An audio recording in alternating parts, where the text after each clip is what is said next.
What exactly does it take for people to prosper? Is it a top-down, centrally directed process, or is it something that people do naturally if only the barriers to them doing so are removed? Well, I am David McGarry, Research Director at the Taxpayers Protection Alliance, and to answer this question, rather, we have the perfect person.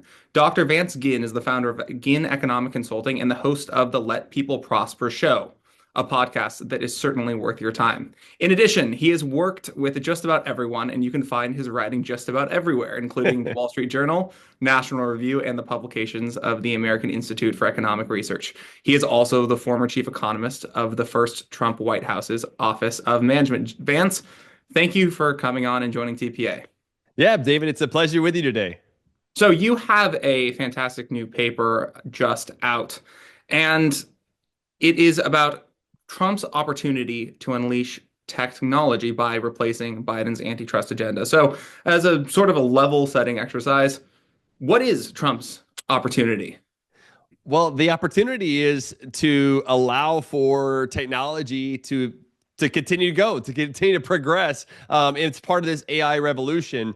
What's happened over the last 4 years is that instead of using what had been the anchor for so long in the antitrust space and everything else was the consumer welfare standard, they really threw that out the window. Lena Khan and Cantor over at DOJ, and they instead use big is bad. So if you're a big company, you're basically going to have some sort of have to deal with government in some capacity, which is not the reason for antitrust. Antitrust was to make sure that there was a level playing field, if you will, but allowing to make sure that consumers were better off over time, which is why the consumer welfare standard has really been the standard or the norm that we've used as an anchor for about half a century. And so this opportunity by the Trump administration is to bring in members, bring in regulators and others and nominees, and that will go before the Senate that will actually use the consumer welfare standard and understand the importance of free markets and allowing for competition and understanding the way too, David, that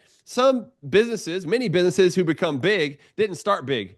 They grew to that level because of the demand for their services, their goods or their services. And that's much different than saying, well, this business is just big and therefore it's bad and causing cost to consumers. If consumers are demanding their products like Google and other places, then why is that bad? And so I think this is the extraordinary opportunity that we see for the Trump administration.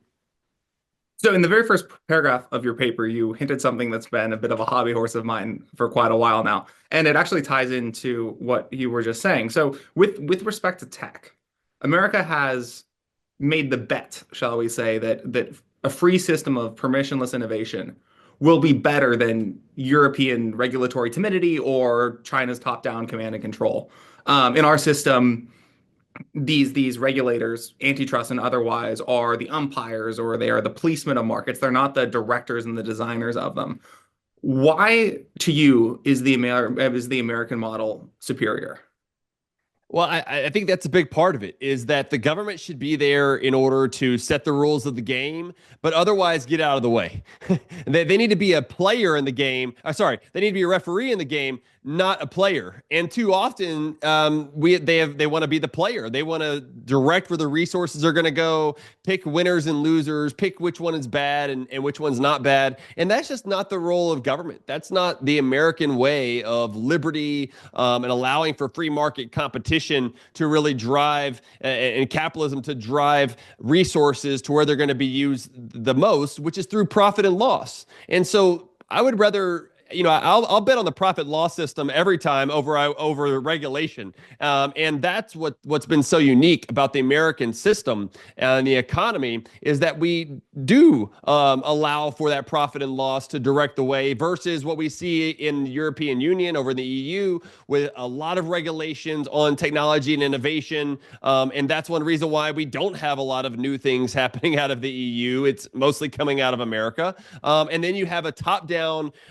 authoritarian communist approach in China, which they do a lot of industrial policy and will subsidize things and put up barriers, regulatory capture, all this stuff, because it mainly is a monopoly. It's run by government in much of the sense there. But what we see, and this goes into something important too, David, is that it's the seen versus the unseen, the Bastiat sort of thing, where we see things look okay in China, but I really think it's all propped up, right? It's a bubble waiting to bust. And so while they may have a few good things that come out every once in a while that consumers want, it doesn't have the longevity, the profitability that they do in America. Therefore, I will always bet on America first. Yeah, unseen costs and forgotten men, right?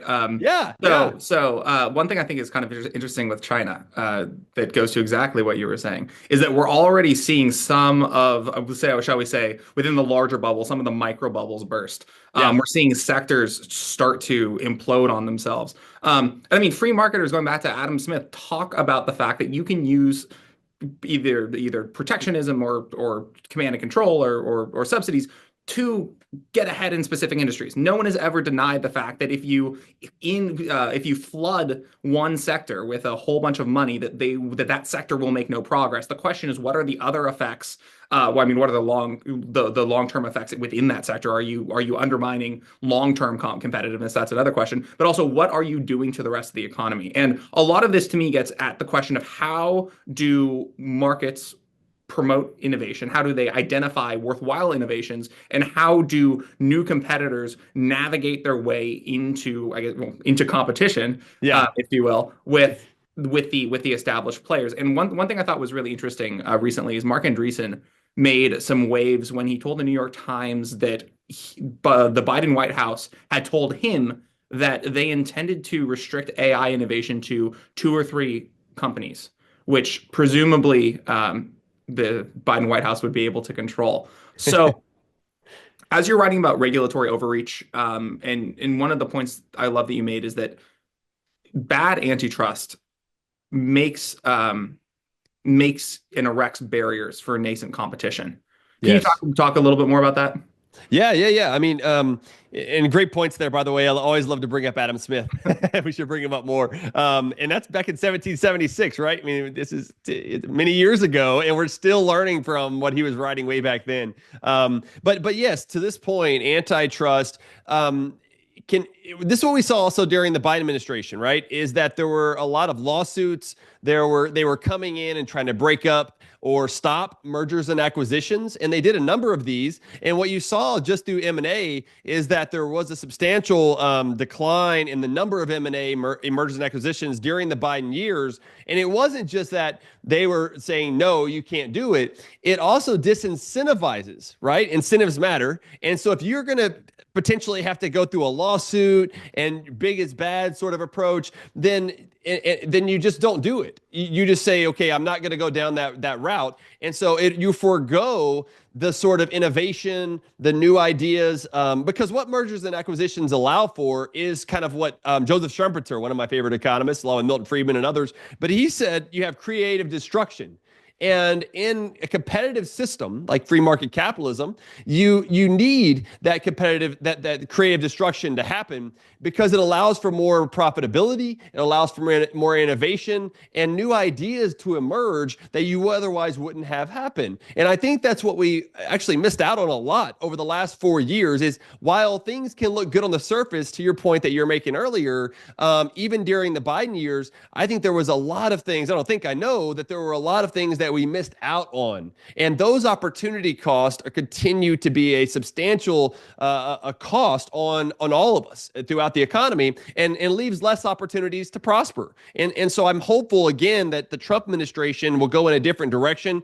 And two, David, I talked about this recently at an event, but JD Vance had a great speech here recently over in Paris where he talked about the Trump administration wanting to go forward with AI and making sure that we compete with China and other places. And one of the things that he mentioned, which goes along with this point, is that if America stifles the innovation in AI technology that will take place here, and China somehow gets 6 months ahead of us, that is a security threat.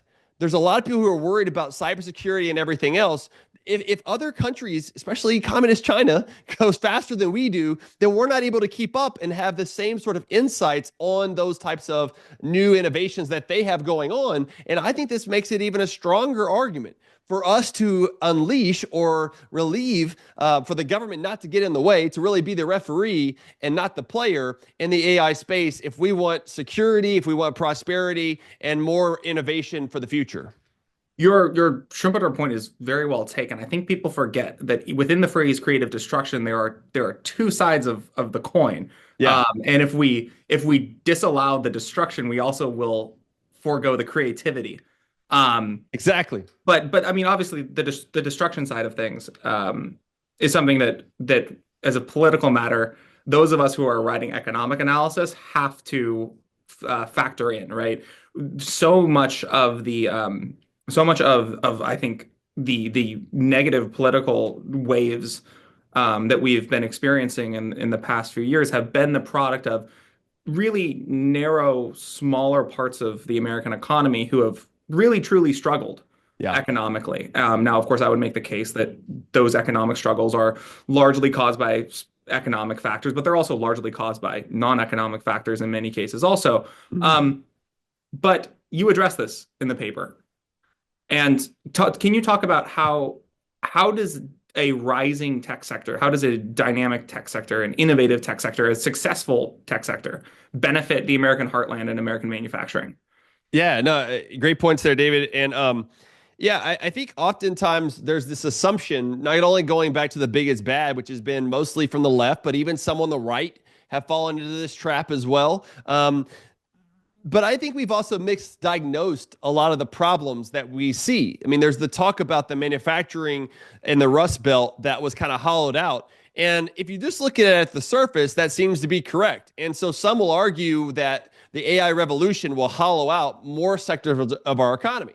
However, if you look at what was going on in the Rust Belt during that time, the hollowing out, if you will, the loss of manufacturing employments, and I should note that manufacturing output as GDP continues to go up. We're reaching record levels of output. So it's not like we're not manufacturing anything anymore. We're actually manufacturing more than we ever have. But we don't have as many jobs, meaning we're more productive than we were back then. And the jobs in the manufacturing sector have been kind of plummeting or going down over time, basically since the 1960s and 70s. This isn't just a new phenomenon that started when China joined the WTO, because some will just blame it on China and international trade. This was already happening. A lot of it was through automation. A lot of it was also just increased productivity, and you didn't need as many people working in the manufacturing plant in the warehouses to get the same level of output, which brings about some challenges, as you mentioned, some of the struggles that these families will face as they lose their jobs. It makes it difficult for them to transition from the manufacturing sector maybe to a different job, given their skill sets and everything else. And I think those of us that are more on the right or more classically liberal should do a better job of at least acknowledging that there will be costs. The transition, there will be costs that come up, but it's a matter of what are the net benefits. And I don't want to just talk about it in economic terms, just for people in general. Those folks that were working in the manufacturing sector, they have a lot of other skills. It's just a matter of are they willing to go and take another job? And I think that we need to be open more towards these other types of jobs that are out there. And I think the same thing will happen with the AI revolution, is that we don't even know all the jobs that are going to come up. I love bringing up other economists. So let me bring up Frederick Hayek, right? The knowledge problem. We don't know what the future of our economy is going to be, what all the jobs are going to be, and the new innovations that will help those who will lose their job during the process be even better off than they were before. And so I think that it oftentimes becomes a situation where we want to put more government in to solve a problem, but the problem is also driven by big government. The same thing is true with the Rust Belt, right, David, is that there was a lot of high taxes, high spending, high regulations, high union fees, like you're mandated to pay union dues in the Rust Belt. And this contributed to people leaving and manufacturing employers leaving there from the Rust Belt and moving to the Sun Belt, like Tennessee and Texas, or moving to other countries because it was cheaper to do so. So I think it really is a testament to how policies matter at the state, local, and the federal level when it comes to these issues. And I'm hopeful that AI will help us even more to streamline things and bring about more efficiencies, and hopefully also help people to prosper more. So for my final question, I'll see your Hayek and I'll raise you a Cicero. Uh, Okay. these economists and many other thinkers going back literally thousands of years, they've realized that people have a natural disposition to engage in economic activity with one another, to do things with each other, to collaborate with each other, to try to make their lives better and to try to make their families' lives better and their communities' lives better. To come up with new ways of doing things that save time and increase wealth and whatnot. Um, that's one reason why I like the title of your show, Let People Prosper, not make them prosper or set up the exact, weird jungle gym in which they will have the conditions to prosper. Like we don't need any of that, right? People will just do it on their own if they're left alone. So one of the important um, one of the important parts of this way of thinking is that the economic actor, the fundamental economic actor, is the individual, Mhm. not the nation state, not even the region necessarily. And it's certainly not the industry or the corporation. It's the person who is choosing um, certain options based off of his personal knowledge of his own circumstances and based on his own judgment. Can you talk a little bit about that? Yeah, no, it's great points there. And one of the things I like to say is, well, a couple of things. One is that I believe people are rational, and as an economist, that's the only way that I can observe the only way that I can evaluate what you're doing is whether or not you act. It gets in some of the praxeology of Ludwig von Mises, where I only know whether or not you act because you weren't satisfied where you were before. And some people can argue that you're irrational if you do certain things, but that's always a subjective determination about the individual who is acting, because they would not have acted if their marginal benefits weren't greater than their marginal cost. And the same thing is true with trade.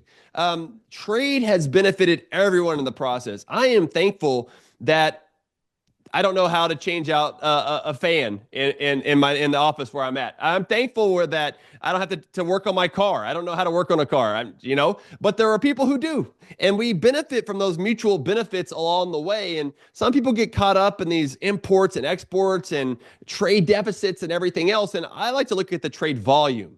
How are people benefiting? And it's people, as you mentioned, that are trading. It's not countries. America does not trade with China. America does not trade with Mexico. Americans trade with the Chinese, and the Americans trade with Mexicans. This is how the system works, just like we do between individual states, just like we do when we go to the supermarket.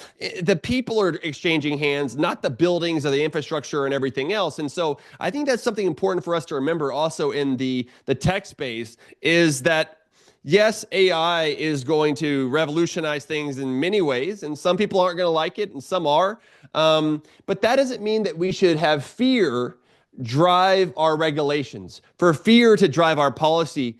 Instead, I think permissionless innovation is important as part of this process. I don't think we need a precautionary principle where if we think this is going to happen, let's go ahead and regulate it now. I would rather let the marketplace work so individuals can mutually benefit. And when they decide that they don't want something, they'll stop buying it and it won't be profitable anymore. They won't have it continue to go on. And that will weed out what I believe to be some of the bad that will happen with AI. It'll be weeded out throughout the marketplace. And instead of having government regulators and politicians and bureaucrats make these decisions, which typically, David, they'll make them worse, not better.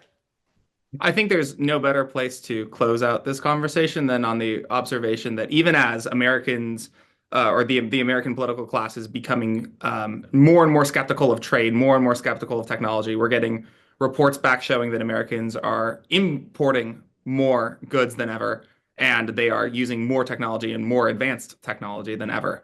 And if that isn't some revealed preferences Yeah. at work, I don't know what is. All right. Dr. Vance Ginn, thank you so much for joining the Taxpayers Protection Alliance. It's been a pleasure.